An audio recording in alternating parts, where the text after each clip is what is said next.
Hey guys, Nick here again with D&D Character Creations, and I've got a lot of feedback about the background. It looks like I'm in hell, but really it is a fireplace, tavern kind of background that I got. I thought it would be fun, but with the lighting, it makes it a little bit more ominous. But for this, we're doing some bonus content. So we're going to be looking at the Hell Knight uh, in the new Unearthed Arcana, and what then better than to have a background that's a little ominous. I'm not going to be doing a lot of UAs or other kind of reviews. I want to stick to the PHB for some of these new videos for new players, but I felt that hey, it was coming out, and I do like the Hell Knight as a idea. And I think what we're going to be looking at in this is I don't want to comment too much about my thoughts on positive or negative. I kind of want to look at the role play. We'll look at the mechanics, maybe a couple things that I would suggest. But that being said, let's get to the new villainous subclass of the Hell Knight. So here we are, Hell Knight Fighter. So Hell Knights are the champion of archdevils and other high-ranking fiends. We would look at these are lawful. So archdevils, a lawful evil. So again, what we're looking at is looking at a lawful evil character that is making a pact or an agreement, probably a contract. You would see this in Baldur's Gate 3. You would see this with Avernus in Forgotten Realms. These are our lawful evil. They do things with contracts and to get your soul and everything like that, as opposed to demons, which are chaotic in nature. Both are fiends, but this is sort of a lawful evil martial type. And we do have the fiend patron in Warlock. That is part of the player's handbook. This is sort of along that vein, that you are a fighter who's now made a pact. So as we go through, they have what could be your pursuit, diabolical gift. So before I get into that, we'll get into the role play. So in the role play aspect, again, these are villainous subclasses. So you might be playing an evil campaign. You might be looking at an anti-hero. You are basically playing to the darker version of it. Would be great, and Ravenloft has just come out, so Ravenloft would be maybe a good place for this. I have a feeling there's going to be more darker themes coming out of Wizards, but for this character, obviously, the first place I would go for role play is the quest for power. So not having power and needing additional power is a great concept rooted in an evil themed or plot line. You lost someone and you didn't have enough power to save them, so now you're doing whatever you can to get that power. You might unknowingly have made a contract. I believe there was someone in Baldur's Gate 3 who did that. You may have been, they gave this one here, like you made a wager with the devil and lost. You were looking for maybe, you were getting a little bit greedy, or you needed an item, and in the trade, you lost the gamble.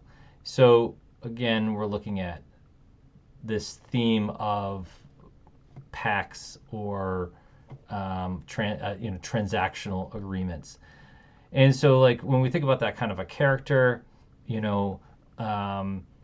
they could be chaotic. They could be someone who kind of lives by the seat of their pants, kind of like is making deals, here and there. But when we talk about a Hell Knight, and if they're serving an archdevil, then we're talking about a blood war. Now, it maybe not Forgotten Realms related. So if we take Forgotten Realms out and we just look at the role play, then I think that we still stick with a path of power, or someone who's making deals, and maybe they think that they can outwit the devil at some point, and then maybe get there's, I don't want to say soul, but maybe not have to be in subservience to them. So really, we're talking about a risky character or a person who is really thinking about themselves as opposed to other people within the group. And that can lead to some potential issues and dynamics, right? Like if the person is more selfish, are they going to be helping the party? How do we work with those kinds of ideas in a party? That's why I think it's villainous. Like there's got to be a self-serving way for each one of the players. So each person probably has something selfish that they're looking to do, and so that they need other people to fulfill that desire or that, um, whatever they're trying to accomplish for themselves. And that's sort of how you might bring them all together. Um, and a lot of the powers of a Hell Knight kind of come from the devil themes. So again, these are people who are making contracts. So we might look at someone who is charismatic, who is trying to make deals. So they're kind of like paladin adjacent or warlock adjacent. There's someone who has a good charisma that they're looking to um, deceive people, trick them. Ultimately, greatest trick is to trick the devil. So probably that is part of that. But there is this service, right? And so maybe if we put the service aside and we say, okay, what are they generally looking to do? Um, you know, they're using infernal powers. So I would say that if we put other types of game modules, Forgotten Realms, and we'll say, Greyhawk, and we're just saying, this is maybe a homebrew campaign. This is definitely a person who is selfish, definitely a person who is charismatic, definitely a person who likes to twist things a little bit. And if you're wielding infernal powers, then you definitely are probably on a darker path. And is there, this idea that maybe by gaining darker powers, I can serve justice? That like that anti-hero kind of theme. So it's pretty narrow, but I think that we can bridge it into multiple different campaign settings. That being said, let's look at the UA. So Diabolical Gift, Devil's Sight, which is, we've seen that in the Warlock. That is, one of their invocations. Devil's Talent, Infernal. And you have proficiency with Deception, Performance, or Sleight of Hand, like we were saying, like they are deceiving. Then we have Hellforged Weapon. That allows us to basically turn our weapons, when we go to attack, turn our weapons into these unholy weapons, and they can gain cold fire or necrotic damage rather than its normal damage type. We see that a lot in Warlock, right? So in Pact of the Blade, we can decide that our weapon deals radiant or necrotic or its regular damage. So again, a little bit of the Fiend kind of Warlock feel. Infernal Wound. Now, Infernal Wound is interesting. This is, I think, where people have had some issues with this in the past. So, you can basically do these wounds your Constitution modifier times per short rest, right? So let's say that you have a 16 Constitution. That means you can use them 3 times per short rest in a given session. That might be okay at earlier levels, maybe in longer fights, maybe not so much, especially if maybe you're doing 1 or 2 fights. So we have a resource constriction here that typically I would see like wisdom modifier. Like if you look at War Domain Cleric, they can use an extra attack as a bonus action, wisdom modifier times per long rest. So we see that kind of mechanic, and then we have this D6 that we're rolling as additional damage, and it's getting this damage over time. So I'm going to unpack this a little bit, and I'm going to go over to monsters. And so let's look at devils. And I believe, let's see. So if we look at Bearded Devil, we're seeing that like Bearded Devil is doing the Infernal Wound. So we're getting the inspiration from this, from that. I believe there is also, I'm going to go to Horn Devil. And Horn Devil also has this type of wound. But we also have things like the Chain Devil. The Chain Devil can do an infernal chain that binds someone. That's also in the Monstrous Manual. That's typical one.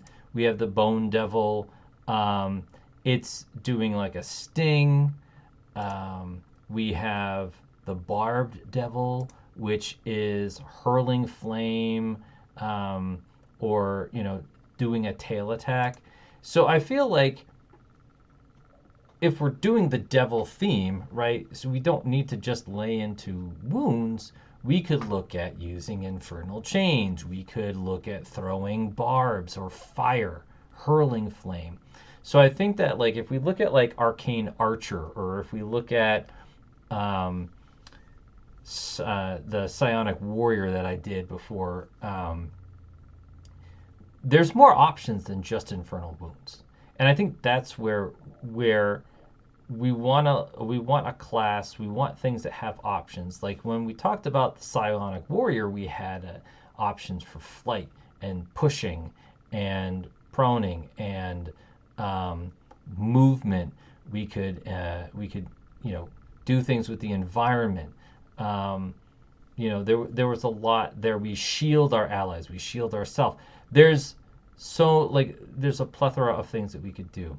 So I feel like what we want to do is we want to say that like as a Infernal Knight, you can do these 5 things and not just wounds. So you could do a chain. You could, if I were looking at a Barbed Devil, maybe I would replace an attack with like a ranged attack that does like a spread of barbs that deal 1d4 plus 1d6 of the damage type of the weapon as I kind of like hurl a piece of my weapon at them.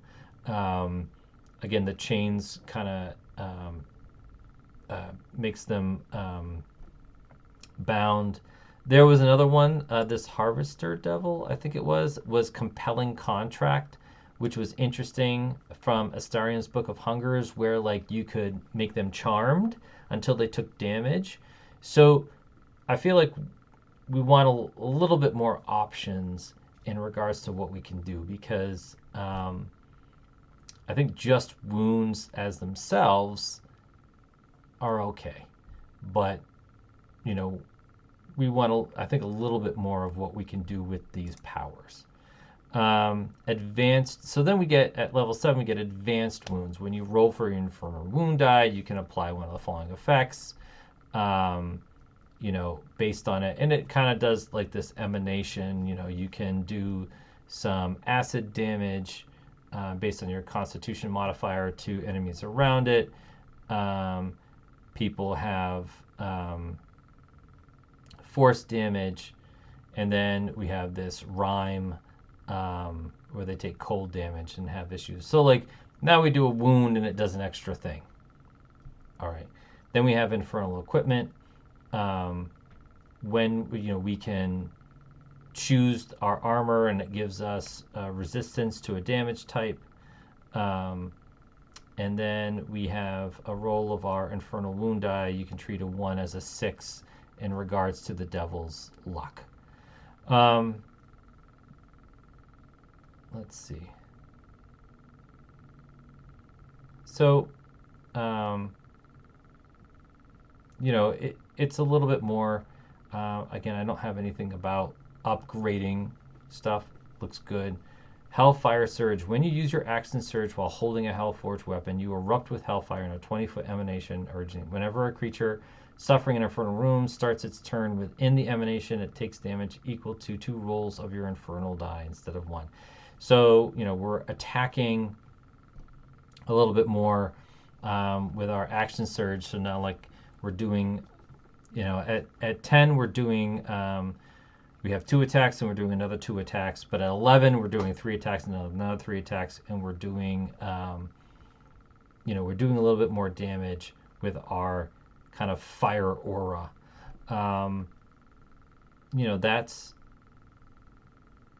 That's it's good. It's okay. I feel like when we look at devils, right? Like we look at the bearded devil, we have this magic resistance. They have advantage on saving throws. What I would like to see is potentially like when you use you have the indomitable. When you're a fighter, you have indomitable, and you get to re-roll a failed saving throw. I would love to see where you can use your indomitable to give yourself magic resistance for like a minute. Like, so instead of, on a fail, I use this, I can use my,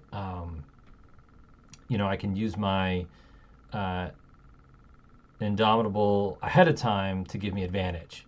And I feel like that's interesting because we're using, action surge for things.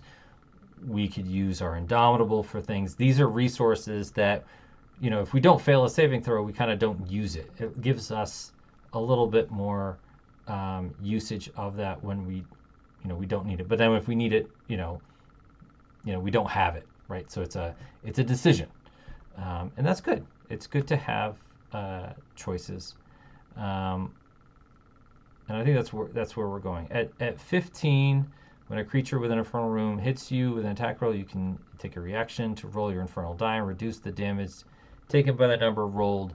On a roll of 6, roll your infernal die again and reduce the damage taken by total. So based on this, we can say, like, based on the level 7 feature, when you roll your infernal die, you can treat a 1 as a 6.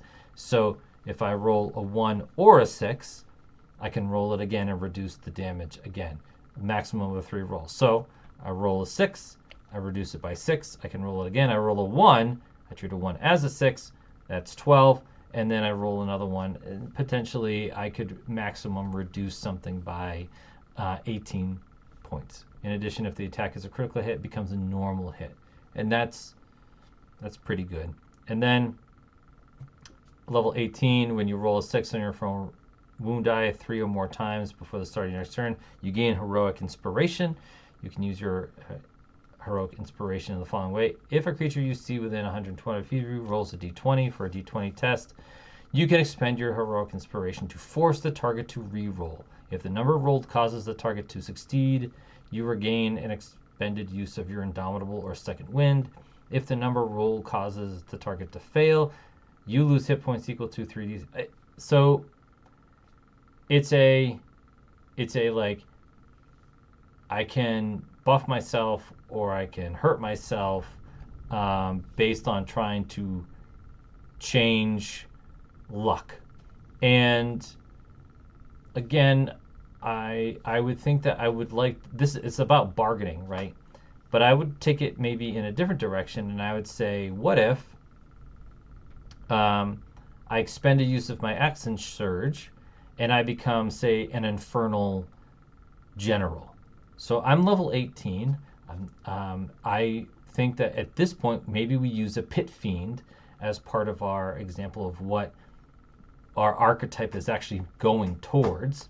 And so you could, in theory, let's say we expend a use of our action surge, and so then we gain like flight. We gain an additional 1d6 to our attack rolls. We get we have our aura. Maybe we also have an aura of fear. A pit fiend has this aura of fear around it. So like, if I'm a knight who's like, if the theme here is that I'm someone who serves an archdevil, I've already done my bargain. That was at the beginning. Now I'm in servitude. But with my service, if I'm serving until level 18, I'm probably more powerful. And I feel like it's sort of like when paladins use their channel divinity to become some type of avatar. I feel like here we can use our action surge to become a type of infernal general. and gain some pit fiend-like abilities. And to me, that would be really interesting as a mechanic. If we want to do infernal bargains, maybe I would look at doing it earlier. Like, what, are we devils or are we still bargaining? I would say if we want to go the bargaining route in terms of role play and benefits, then maybe what we say is, oh, I make a bargain with another creature, okay? And that bargain, I get something out of that bargain as well. So it's not a bargain with your patron. It's a bargain with an NPC, an ally, or something. You are now writing a contract that's going to benefit you and your patron, and probably has something probably bad for the other person because you're trying to be deceptive. Like, there might be a contract where, like, it's like, I will help you find this item, but you're gonna serve me. So for roleplay mechanics, if we're playing that devil's advocate, that devil knight, and we want to talk about bargaining, I would say the roleplay would be better and the mechanics would kind of be like, I'm going to make a bargain with another person as a representative of this other power, and that bargain kind of empowers the both of us. And so the bargaining aspect, the luck aspect, we can lean into it not being this still relationship between me and my patron. I am higher in level now. It's me doing contracts with other people to benefit as a Knight of Hell. Like, I'm still bound by that lawful evil idea of bargaining, but I'm deceiving people. And, if we lean back into the idea of this is a,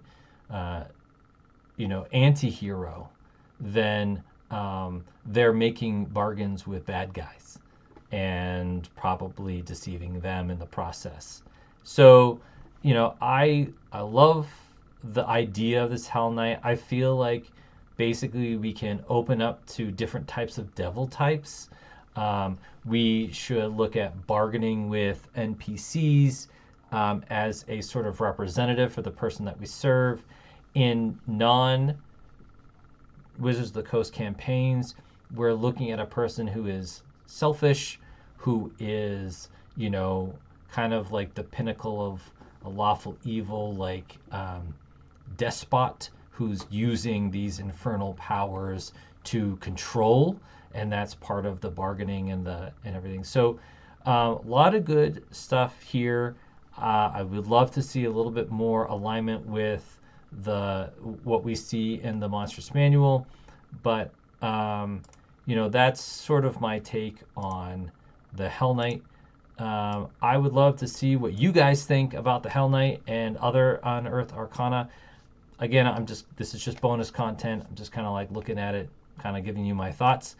I will have an update on other classes coming soon. So hope to see you guys again in chat and on the channel. So until then, get out there and get creative. Thanks.